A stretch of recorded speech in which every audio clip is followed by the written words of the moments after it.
right, y'all, so I'm just sitting outside. Matthew's cooking on the Blackstone. Today is October 13th, and it's a very difficult day for me because on October 13th was the day that my dad passed away.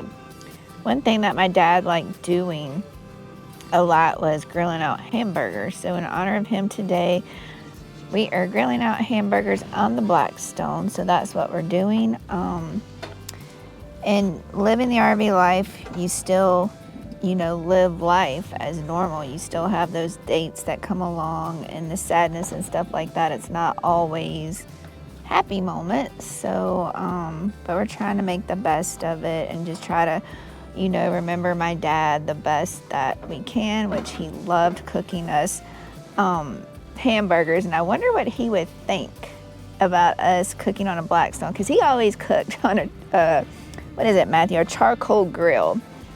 And he loved getting those charcoals. Is it charcoals?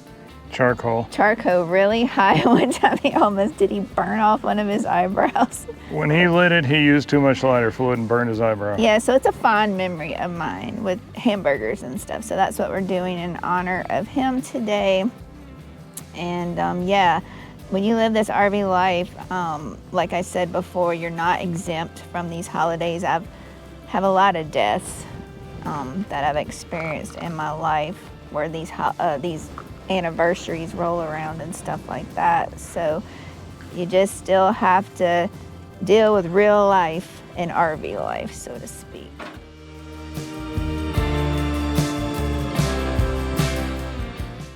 Anyways, like I discussed today, we're cooking hamburgers in honor of my dad, but we're gonna do a special twist. Would you believe that we have had this Blackstone 3.5 years, probably more than 3.5 years, because Matthew ordered it. Hold on, there was a bug on me. No bugs on me.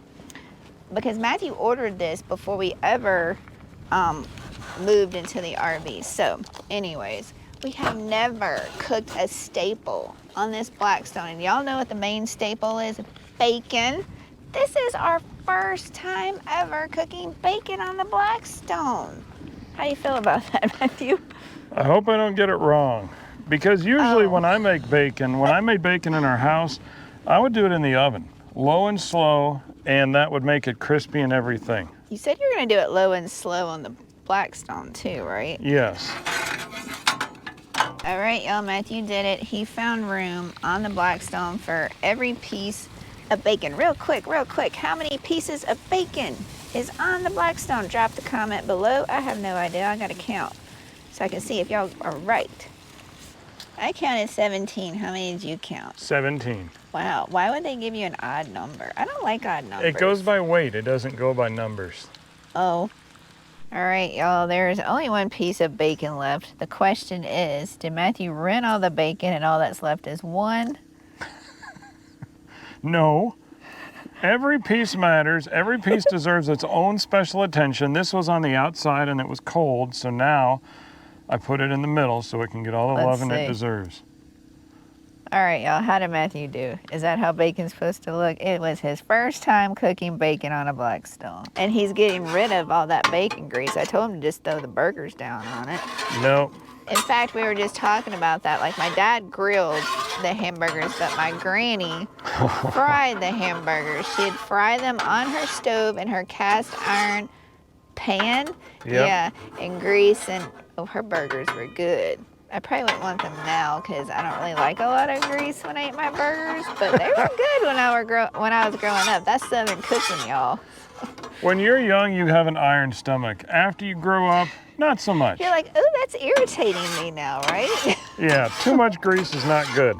All right, y'all, I'm going to give you a tour of our site here in Wendover, Utah. We're close to the Salt Flats. Here's our campsite view. There's our friends Chris and Courtney there. We parked the truck over there right now. And we've got the Blackstone out, our table, and our 2 camp chairs. And you can see Cluck Norris in the back. He's got a great view of these mountains. Now, one thing about this spot, this is our second time here. I don't know if y'all can see, but there's like these little holes. Oh, there's a little lizard right there. There he goes. These holes, and I think they're prairie dog holes. You see my shadows in the way. See them there, and But anyways, they're all over, and I don't remember them last time. And yes, it looks like we're about to take off because the back end's lower than the front end, because at this site you have to go up the hill, but we are level. We had to deal with that last time. All right, y'all, I present to you Pilot Peak. That's it. In the background, there is the Dark Horse. This is our boondocking spot here in Wendover, Utah. As usual, there's our solar panels. Look at all the mountains.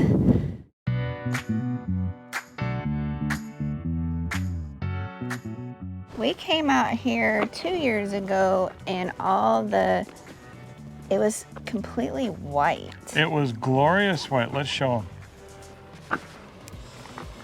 It was gloriously white. As far as the eye can see, it looked like you were driving on an ice lake or a snowed up ice lake. And now it's just doo-doo brown. Doo-doo brown. It looks, I mean, show them this down here. This is what it looks like. It looks like the gravel has taken over. And I don't know if that has to do with the lack of rain in months past, but this is not impressive. Y'all, the first time we ever came here, it was so white out here that people were taking wedding pictures, they were taking fashion pictures. Somebody actually had a drone and was taking professional pictures of a model. And it was just, everybody was out here. And now it's just, what have you done for me lately? Nobody loves this place anymore. You see how far they have to go. There's like 2 or 3 cars way out there, but like I said, I don't know how far out you have to go. And even if you drove out there, if it's gonna be white, but it was white right here a couple of years ago. It's a motorhome. Hang on, they're coming back. There they are.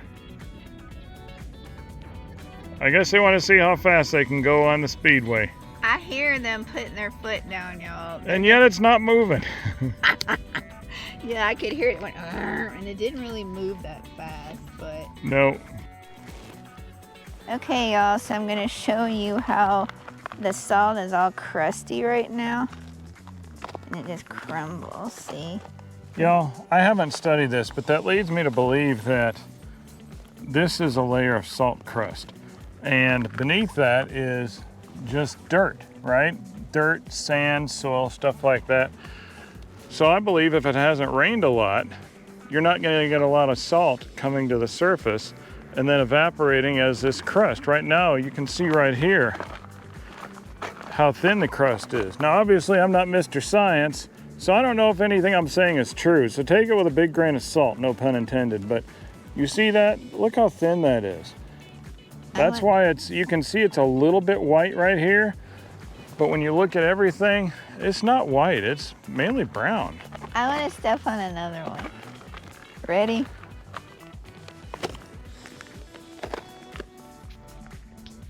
All right, y'all, I'm on Matthew's phone now, and I wanted you to see the colors because I don't know if the GoPro really picks it up. I mean, the sand isn't, why do I keep calling it sand? The salt is not that bright to the surface, but look at the moon, there it is. It's almost a full moon. It's not completely full, so I call that 3/4 full. Matthew's probably cringing. Y'all are probably cringing like that's not what it is, but I'm just gonna pan y'all around really slow. Look at all the mountains. And the sun's already set, but look at the glow, y'all, that it puts behind the mountains. That's where the sun's set right there. And there's people parked up there. There's the Dark Horse. It's really pretty out here, y'all. Don't touch my face with that nasty thing. Y'all, there's a song that comes to mind, and y'all might have heard it before. Like, I want to get away. I want to fly away. Yeah, yeah, yeah. Flies, flies, flies, and more flies. Have we mentioned flies? So the flies were worse when we first got here because you're moving, your rig's moving, we're moving, and it's all swarming around us, right?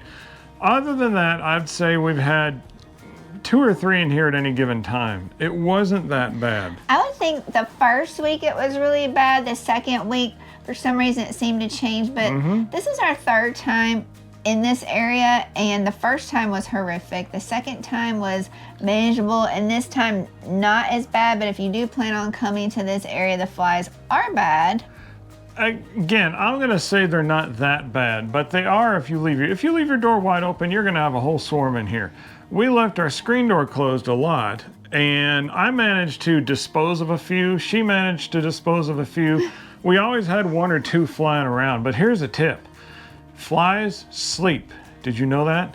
Flies will sleep. They will attach themselves to something in the morning when it's colder, and if you see them, that's the time to get them because they're sleeping. You got a quick second to get them. They're not going to see you coming. I was going to say one other thing. Our friend, Kyle, that was next to us, he has 2 huge fly traps, so maybe he caught the most of them. And well, he caught more than we did. He caught probably thousands. All right, y'all. So we have been getting a lot of comments lately about some of y'all are not happy that our videos are not up to date. You think that we should show what's been happening within the last week, and why do we not have up-to-date videos?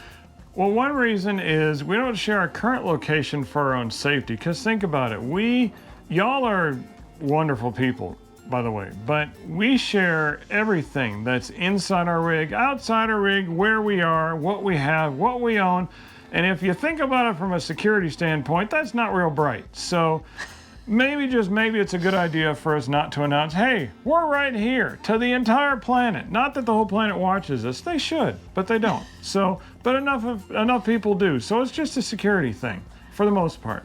But one thing we did get was a Patreon, which we call our BDR Insiders. There are different tiers. There is a certain tier. If you sign up for it, then you'll know what our current location is, and then there's all kinds of other perks, and we do like more updated videos so you can see maybe something that's happening that week before the rest of YouTube finds out. Yeah, and it's more of a, why do we do that? It's more of like a tight-knit community, people who we get to know, not just random strangers. And so we do share our location there, but as I said, it's not the entire known universe. It's a few people who are over there to be part of the BDR Insider community. It's a little different than just planet Earth. And it helps to support us as well. And if that's something you're interested in, we will drop the link below. All right, you probably can't hear it right now, but the wind has been rocking since yesterday, like late evening. I'd say around 6 o'clock it started. And can the winds be damaging? Well, they can. Leading question. Yeah, they can be damaging because our friends, Chris and Courtney, they have a motorhome with 1 slide, a big Class C, and it just, I think it started ripping. Is that what happened? Yeah, they have 2. They have a bedroom slide and a main slide. Yeah, but it started ripping? It started ripping, and we had went to town because we had a couple of errands to run. And while we were gone, he had to get up there and literally, because the motor stopped working. Yeah, it wouldn't even roll it back up anymore. He had to get up there and just cut it off with a steak knife because he was worried it was going to tear up their roof or whatever. So here leads, you're probably going to, Matthew's probably cringing, but this is a controversy, really. Well, to have a slide topper or not to have a slide topper, because even we've had comments from y'all where you're like, well, if you just get a slide topper, you don't have to get up on your roof and sweep it off and stuff. But which is true. When you have a slide topper, then you deal with problems with the wind. So the question is, and because she said it is controversial, and there will never be one answer that everybody likes. Yeah. There never will be. Right. So what do y'all do? Do you have a slide topper and you like it? You don't have a slide topper, you don't want one?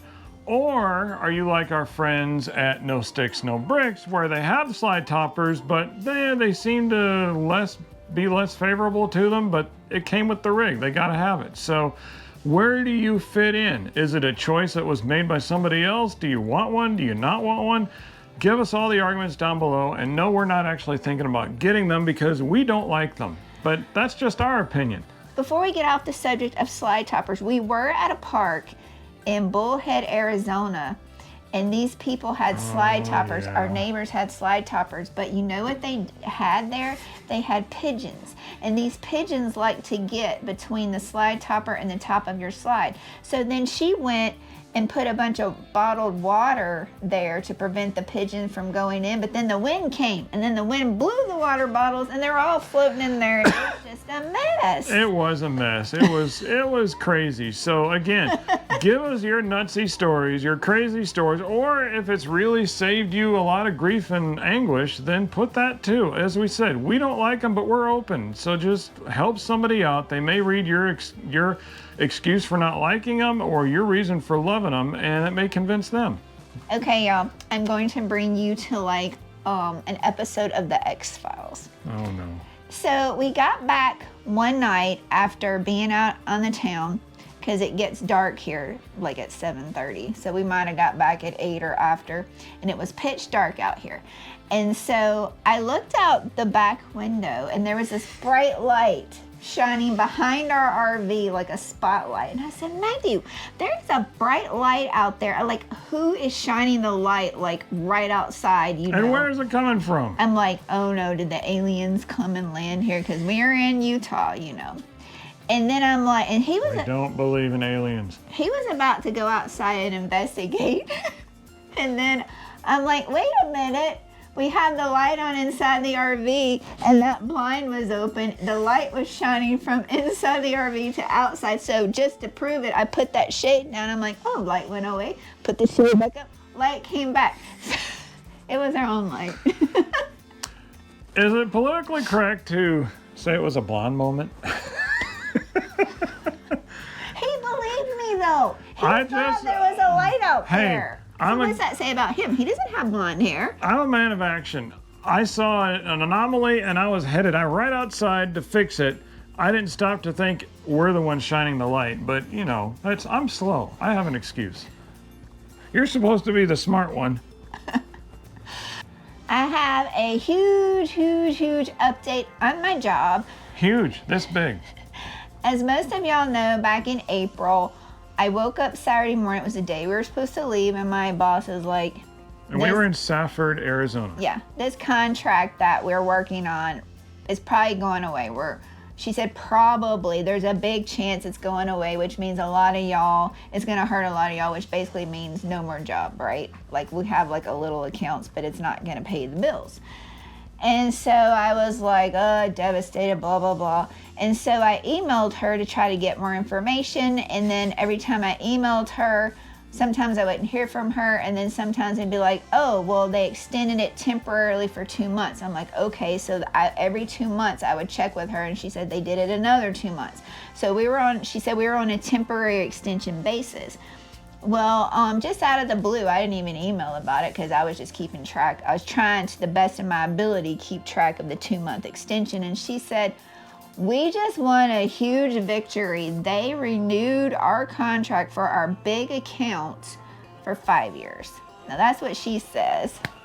So yay. So big blessing. Praise God. Hallelujah. Let me just say for all of you, and I know you got more, but for all of you, I just have to say this, who are praying and constantly asking us, job update. Just no matter what we posted, some of you were relentless. Job update. We're praying about this for you. Still in our prayers. Thank you so much. It means the world to us. Thank you so much for being faithful to pray for us. We really appreciate you. Did not have to do that, so it means the world to us. Go on. But I still would welcome the prayers to have even a job that's pays better than what I have now, because expenses are going up. Things happen, things break, you have to get them fixed. Especially as they get older. Groceries are going up, income is not going up. And with my job, ever since what happened in 2020, the big virus that went around, my workload is not what it was even before that. So even though we get to keep this contract, my workload is still kind of low. So I'm still always keeping my eyes open for better opportunities. And like I said, BDR does not support us full-time, or both of us, and maybe not even just one of us. So Matthew is trying to find something either part-time or full-time as well.